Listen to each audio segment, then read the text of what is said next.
जिंदगी के आपाधापी से दूर खेलते बच्चों की ये तस्वीर सराय काले खां स्थित रैन बसेरा की है, जिसे न भविष्य की चिंता है और न ही वर्तमान की, जहां ठंड ने इंसान और जानवर तक की दूरी मिटा दी है। यह रैन बसेरा दिल्ली सरकार का है, जहां महिला हो या पुरुष सभी के लिए रहने की व्यवस्था की गई है।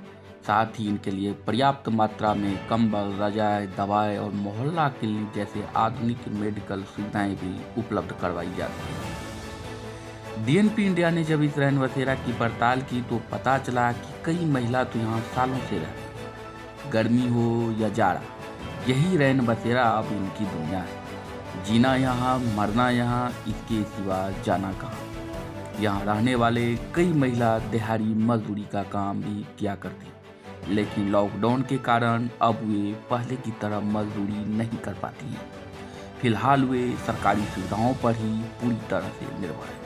डीएनपी इंडिया ने जब इन महिलाओं से इस रैन बसेरे में मिलने वाली सुविधाओं के बारे में पूछा तो इन्होंने क्या कहा, आप भी सुनिए। आप अपना नाम बताओ। मेरा नाम इशरत। इशरत। हाँ। और कब से यहाँ पे रह रहे हो आप? हम यहाँ से 7 साल। 7 सालों से। अच्छा, और सुविधाएं क्या सब मिलती है आपको यहाँ पे? यहाँ पे सारे चीज़ मिलते हैं। यहाँ कम्बल वम्बल भी मिलती है और गद्दे मिलते हैं, चादर तकिया सब मिलते हैं यहाँ। और खाना वाना भी यहाँ आते दोनों टाइम वहाँ से मिलते हैं। यहाँ पे कोई दिक्कत भी है? नहीं, कोई नहीं, दवाई सब आते हैं यहाँ पे, दवाई सब मिलते हैं। अच्छा, वहाँ जो मोहल्ला क्लिनिक है वहाँ से आपको दवाई मिलती है? हाँ, वहाँ से भी मिलती है। यहाँ पे कोई चीज़ का परेशानी नहीं, सब चीज़ का आज़ादी है यहाँ पे। हुआ आपका? हाँ, मीना कुमारी। कब से रह रही हो यहाँ पे? जब बना हुआ कब से? जब बना हुआ अच्छा, तो खाने पीने में कोई दिक्कत? नहीं, सब कुछ मिल रहा है? हाँ, सब कुछ। और ठंड हो रही है तो फिर रजाई कंबल वगैरह? कंबल है, गद्दा है, दरी है, नीचे दरी बिछती है, ऊपर से गद्दे बिछते हैं, फिर कंबल भी है, गर्म पानी का हीटर भी लगा हुआ है पीने के लिए, हर चीज़ की सुविधा है। आप कब से रह रहे हो यहाँ पे? हम काफ़ी साल से हैं यहाँ पे। और काम क्या करते हो यहाँ पे? बेलदारी का काम करते हैं। 3 टाइम खाना आता है। सुबह बच्चों के लिए अंडा केला मिलता है, फिर दोपहर में खाना आता है, फिर शाम को खाना आता है, दाल रोटी सब्जी चावल सब आता है। तो आप लोग तो पुराने हो, बहुत दिनों से रह रहे हो, कुछ नए लोग भी होते होंगे जो रात्रि में आ जाते होंगे यहाँ पे? पुराने भी रहते हैं। अच्छा, तो जैसे ये आपका परमानेंट हो गया, जो नए लोग आते होंगे वो 1-2 दिनों के लिए वो भी यहीं पे रुक जाते हैं? हाँ, रहते हैं, फिर जिसको जाना होता है वो चले जाते हैं। अब हमारे तो घर द्वार तो है नहीं। अच्छा, मूल रूप से कहाँ के हैं आप? हम लोग लखनऊ साइड के, बाप दादा पहले रहते थे, जन्म दिल्ली का ही हुआ। यहाँ पे ये कुछ भी नहीं बना हुआ था, जब से हम यहीं पे रहते हैं, ये पार्किंग के अंदर ही। अच्छा, अब सरकार ने ये सुविधा कर दिया है तो हम यहाँ पे गुजार लेते हैं। रात को रहते हैं, सारा दिन काम धंधे पे चले जाते हैं। आपके बच्चे भी हैं? हाँ। कितने बच्चे हैं आपके? 4 बच्चे। 4 बच्चे। सब पढ़ते लिखते हैं? ये इस क्षेत्र में पढ़ते हैं, सरकारी स्कूलों में पढ़ते थे, लॉकडाउन की वजह से स्कूल अभी बंद है। अच्छा, स्कूल बंद है अभी। अच्छा, खेलने धूपने की सारी चीज़ें हैं यहाँ पे? हाँ। अभी आपका काम चल रहा है? हाँ, कर रहे हैं। बेलदारी को आ जाते हैं, बुलाने चले जाते हैं। दिन भर में कितना कमा लेते हैं आप? बेलदारी को वही मिलता है 150, 200, 300। तो कुछ मदद तो हो जाती होगी, सरकारी मदद भी मिलती होगी आपको? सरकारी मदद तो यही मिलती है, खाना पीना, रहना ओढ़ना बिछाना बस। लॉकडाउन में राशन मिला था? हाँ, मिलता था राशन। अच्छा, यहाँ बना बनाया खाना आता है या फिर राशन खरीदते हो आप? आता है। अच्छा, बना बनाया आता है। अच्छा, यहाँ बनता नहीं है? अच्छा, आप अपना नाम बता दो। उमा। जी। अच्छा, आप अपना नाम बता दो। फारिद। अच्छा, आप कब से रह रहे हो यहाँ पे? हम साथ रहते हैं। साथ रहते हैं आप? अच्छा, तो आपने पढ़ाई लिखाई यहाँ से की है? नहीं, हम पढ़े नहीं हैं। हम पढ़। अच्छा, आप पढ़े लिखे नहीं हैं आप लोग। आप कौन सा काम करते हैं? ये बेलदार। आप भी बेलदार का काम करते हैं। आप कितना कमा लेती हैं? 100-150। 100-150 कमा लेते हैं। तो लॉकडाउन में खाना पीना मिला आप लोगों को? हाँ, मिला, सब चीज़ का सुविधा मिला। अभी आपके पास कोई दिक्कत? कोई दिक्कत नहीं। सोने के लिए रजाई कंबल जैसे कि सब ठंड हो कुछ रही है? गद्दा है, दरी है, कम्बल है, पानी का वो है। यहाँ सब चीज़ का सुविधा, बच्चों को पढ़ाते भी हैं। अच्छा, सब कुछ सुविधा है यहाँ पे। ठीक है, अपना नाम क्या बताया आपने? परी परी। अच्छा, तो कब से रह रही हो यहाँ पे? 3 साल हो गए। अच्छा, तो खाना पीना सब मिल रहा है? हाँ, खाना पीना मिल रहा है। काम धंधा भी चलता है कुछ यहाँ पे? काम धंधा हम लोग के कहते रहते हैं, हम लोग छूट गए था, काम नहीं करते हैं। अच्छा, काम नहीं करते हैं आप हाँ, लोग? काम छूट गए था। कब छूट गया काम आपका? हम लोग का हम 2 साल छोड़ा हुआ लॉकडाउन से, हम भी परेशान बा। अच्छा, तो लॉकडाउन में आपका काम छूट गया है? हाँ, कोई दे नहीं रही बीमारी की वजह से। तो लॉकडाउन से पहले यहीं रहते थे? हाँ, यही बात। और लॉकडाउन में काम कहाँ करते थे उससे पहले? जैसे कोठी में भुट्टा बचत नहीं है, कोठी में झाड़ू पोछा। अच्छा, वो सब आप काम बंद हो गया है? हाँ, बंद हो गया था। अब मैं आपको रैन बसेरा के केयर टेकर विक्की से मिलवाता हूँ, जिसके ऊपर इस रैन बसेरे की जिम्मेदारी है। विक्की यहाँ पिछले 5 महीनों से काम करता है और यहाँ रहने वाले लगभग 500 परिवारों की देखभाल करता है। विक्की ने टीएनपी इंडिया के साथ जो अपने अनुभव साझा किए उसे आप भी सुनिए। आप यहाँ के केयर टेकर हो? जी, क्या नाम है वो आपका? मेरा नाम विक्की कनौजिया है। विक्की कनौजिया।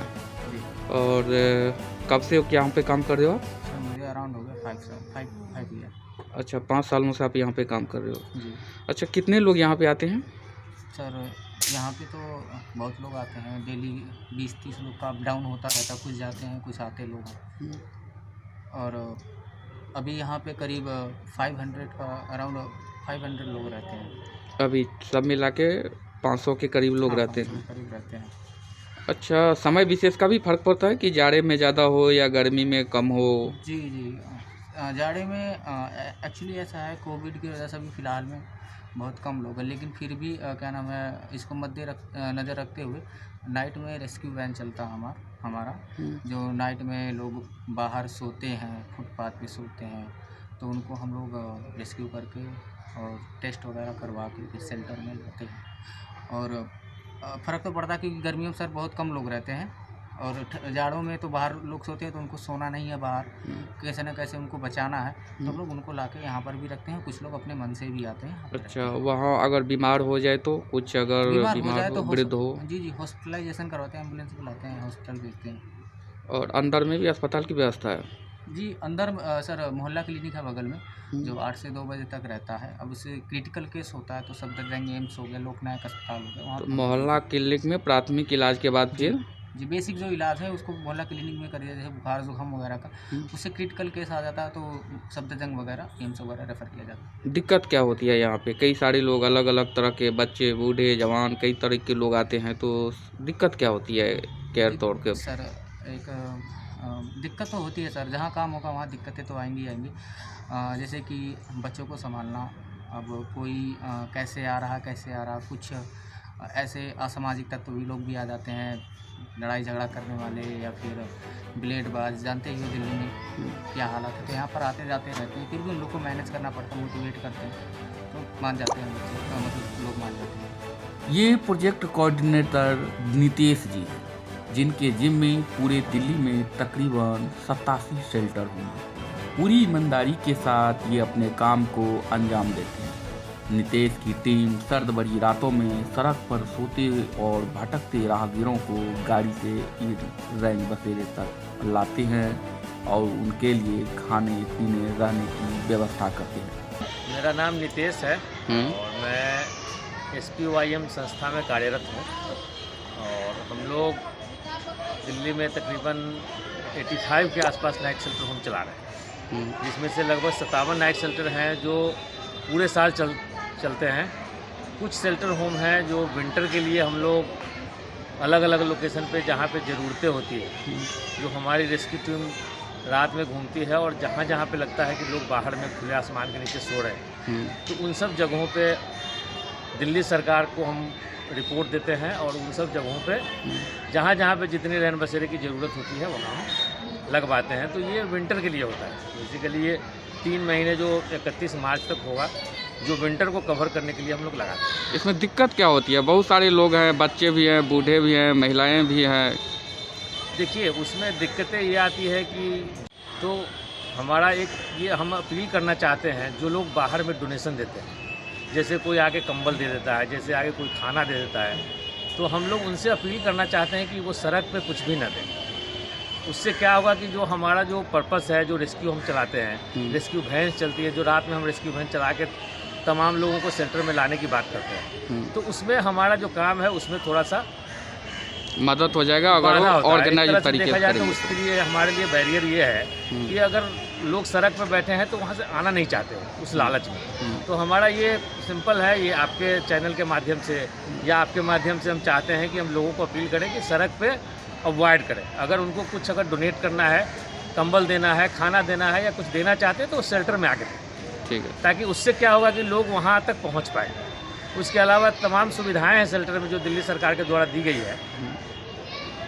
लंच दिया गया है उनके लिए, डिनर का प्रोविज़न है, गर्म पानी यहाँ पे मिलता है, गद्दे लगे हुए हैं, मैट्रेसेस लगे हुए हैं, कंबल हैं, तमाम जितना उनको ज़रूरत है उस हिसाब से सुविधाएं बनाई गई हैं। फिलहाल कोई दिक्कत नहीं है। फिलहाल कोई दिक्कत नहीं है, जैसे जैसे ज़रूरत होती है शेल्टर की वैसे वैसे हम लोग शेल्टर इंक्रीज कर रहे हैं। आपको बता दें कि दिल्ली सरकार के मुताबिक दिल्ली में फिलहाल 221 रैन बसेरे चल रहे हैं। डीएनपी इंडिया ने दिल्ली स्थित जिस रैन बसेरे की पड़ताल की, वहां रहने लायक बुनियादी सुविधाओं में कोई कमी नहीं। उम्मीद करते हैं कि मानवता की मिसाल पेश करती ये रिपोर्ट आपको अच्छी लगी होगी। दिवाकर झा।